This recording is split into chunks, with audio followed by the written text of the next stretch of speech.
राधे राधे। आप सभी भक्तजनों का एक बार फिर से स्वागत है आपके अपने यूट्यूब चैनल व्रत त्योहार की कथा में। जैसा कि हम सब जानते हैं, आज है दिन सोमवार और सोमवार का दिन शंकर भगवान को समर्पित होता है। आज के दिन भक्त भोलेनाथ को प्रसन्न करने के लिए विशेष पूजा अर्चना करते हैं। नारद पुराण के अनुसार सोमवार का व्रत में व्यक्ति को प्रातः स्नान करके शिवजी को जल और बेलपत्र चढ़ाना चाहिए तथा शिव गौरी की पूजा करनी चाहिए। शिव पूजन के बाद सोमवार की कथा ज़रूर सुननी चाहिए। अगर आप सोमवार की कथा सुनेंगे तो इसी से आपका व्रत पूर्ण माना जाएगा। तो चलिए शुरू करते हैं, क्या है आज की सोमवार की व्रत कथा। एक समय की बात है, किसी नगर में एक साहूकार रहता था। उसके घर में धन की कोई कमी नहीं थी, लेकिन उसकी कोई भी संतान नहीं थी। इस कारण से वह बहुत दुखी था। पुत्र प्राप्ति के लिए वह प्रत्येक सोमवार व्रत रखता था और पूरी श्रद्धा के साथ शिव मंदिर जाकर भगवान शिव और पार्वती जी की पूजा करता था। उसकी भक्ति देखकर एक दिन माँ पार्वती प्रसन्न हो गईं और भगवान शिव ने उस साहूकार की मनोकामना पूर्ण करने को कहने लगी। पार्वती जी की इच्छा अनुसार भगवान शिव ने कहा, हे पार्वती, इन संसार में हर प्राणी को उसके कर्मों का फल मिलता है और जिसके भाग्य में जो हो उसे भोगना ही पड़ता है।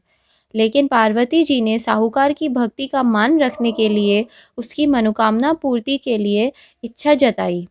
माता पार्वती ने आग्रह किया, पर शिवजी ने साहूकार के पुत्र प्राप्ति का वरदान तो दे दिया, लेकिन साथ ही साथ यह भी कहा कि उसके बालक की आयु केवल 12 वर्ष ही होगी।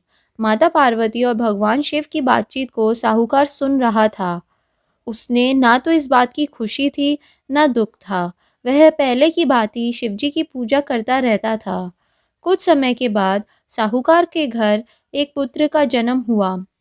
जब वह बालक 11 वर्ष का हुआ तो उसे पढ़ने के लिए काशी भेज दिया गया। साहूकार ने पुत्र के मामा को बुलाकर उसे बहुत सारा धन दिया और कहा कि तुम इस बालक को काशी विद्या प्राप्ति के लिए ले जाओ और मार्ग में यज्ञ करना। जहाँ भी यज्ञ कराओ वहाँ ब्राह्मणों को भोजन कराते और दक्षिणा देते हुए जाना। दोनों मामा भांजे इसी तरह यज्ञ कराते और ब्राह्मणों को दान दक्षिणा देते काशी की ओर चल पड़े। रात में एक नगर पड़ा, जहाँ नगर के राजा की कन्या का विवाह था। लेकिन जिस राजकुमार के साथ विवाह होने वाला था वह एक आंख से काना था। राजकुमार के पिता ने अपने पुत्र को काना होने की बात को छुपाने के लिए एक चाल सोची। साहूकार के पुत्र को देखकर उसके मन में एक विचार आया। उसने सोचा, क्यों ना इस लड़के को दूल्हा बनाकर राजकुमारी से विवाह करा दूं।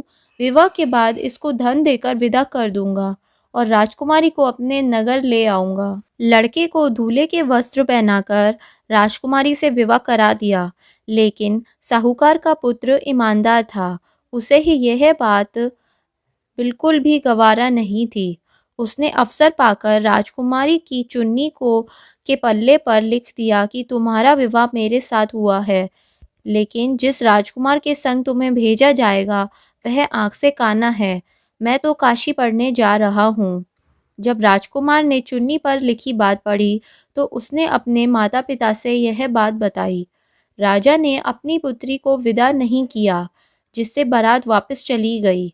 दूसरी ओर साहूकार का लड़का और उसका मामा काशी पहुँचे और वहाँ जाकर उन्होंने यज्ञ किया। जिस दिन लड़के की आयु 12 साल की हुई, उसी दिन यज्ञ रखा गया।